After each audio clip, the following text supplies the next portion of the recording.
కుండానే వారి విషయంలో ప్రేమ కలిగి మనం పరిచయం చేసే విషయంలో కావచ్చు, లేక వారితో కలిసి ఉండేటువంటి విషయంలో కావచ్చు, మన కుటుంబంలో ఉన్నటువంటి పరిస్థితులు చెప్పుకొని ప్రార్థన సపోర్ట్ తీసుకుని వారి ద్వారా ప్రార్థన సలహాలు తీసుకుని మనం వేరు పొందినటువంటి పరిస్థితులను బట్టి తప్పకోకుండా దేవుడు మన ఇంట్లోకి సేవకుడితో పాటు వస్తున్నాడని మనం ఏం చేయాలంటే వాక్యాన్ని బట్టి నమ్మేవారిగా ఉండాలి.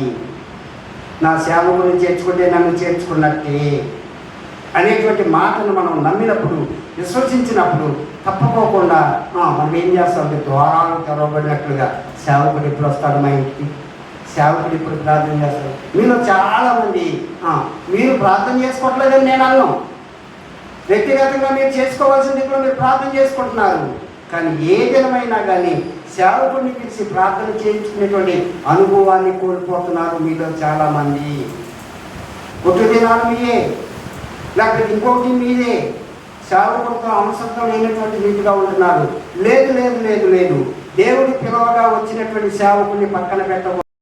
మనం దేవుడిని పక్కన పెట్టినట్లు దేవుని సేవకుడిని మనం పిలిచినప్పుడు దేవుని సేవకుడితో పాటు దేవుడు వస్తాడు. నీ ఇంట్లో ఉన్నటువంటి లోటును కనుక్కుంటాడు. ఆ లోటుని దేవుని సేవకుడి ద్వారా దేవుడు వచ్చి ఏం చేస్తాడు, బయటికి పంపిస్తాడు. చూద్దాం ఒకసారి చూడండి. లోకస్ వార్త 19వ అధ్యాయం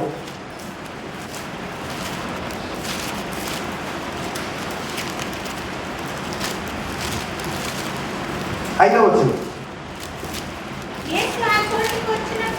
యేసు ఆ చోటుకు వచ్చినప్పుడు కనులెత్తి చూసి, జక్కయ్య త్వరగా దిగుము, నేను నీ ఇంట ఉండవలసి ఉన్నది అతనితో చెప్పగా అతడు త్వరగా దిగి సంతోషంతో ఆయన చేర్చుకొనిను.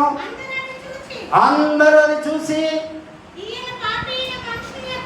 ఈయన పాపి అయిన మనిషి యొద్ద బస విజయ వెళ్ళునని చాలా చదువుకుని తాకండి.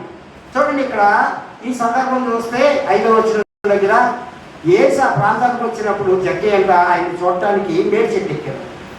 అప్పుడు ప్రభు అది తిరిగి అక్కడికి వచ్చి, జక్కయ్య నువ్వు త్వరగా దిగుము, నువ్వు త్వరగా దిగితే నేను నీ ఇంట్లో ఈరోజు ఉండాలనుకుంటున్నాను అని చెప్పాడు. అప్పుడు వెంటనే జక్కయ్య త్వరగా దిగి సంతోషంతో ఆయన ఇంటికి చేర్చుకోవడానికి తీసుకెళ్తున్నాడంట. అప్పుడు మనలాంటి అమరాకులు అనేకులు చూసంట పరిశుద్ధులే అనేకులకు వాక్యం చెప్పి అనేకులను బాగు చేస్తున్నటువంటి ప్రభు ఎక్కడికి వెళ్తున్నాడు, పాపి అయిన మనిషి అంతా బస చేయగలుగుతున్నాడే అని అనేకులు కొనుక్కున్నారంట. దేని వాక్యం ఏమంటుంది, పాపులను పిలువ వచ్చిందని కానీ నీతిమంతుల కొరకు నేను రాలేదు అంటున్నాడు. ఈ దినాన్న దేవుని వాక్యాన్ని బట్టి నువ్వు లేక నేను బాగానే ఉన్నాను అనుకుంటే మనల్ని మనం మోసం చేసుకున్నట్టే. ఇప్పుడు కూడా వాక్యంతో మనం ఏం చేసుకోవాలంటే మనలను పరిశీలించుకోవాలి. పాపులను పిలువచ్చింది కానీ నీతిమంతుల కొరకు రాలేదు అని దేవుడి వాక్యం సెలవిస్తుంది. ఇక్కడ పాపి అయినటువంటి జక్కయ్యకు రక్షణ ఇవ్వడానికి దేవుడు ఏం చేశాడంటే ఆయన ఇంటికి వెళ్ళాడు. అప్పుడు జక్కయ్య నిలబడే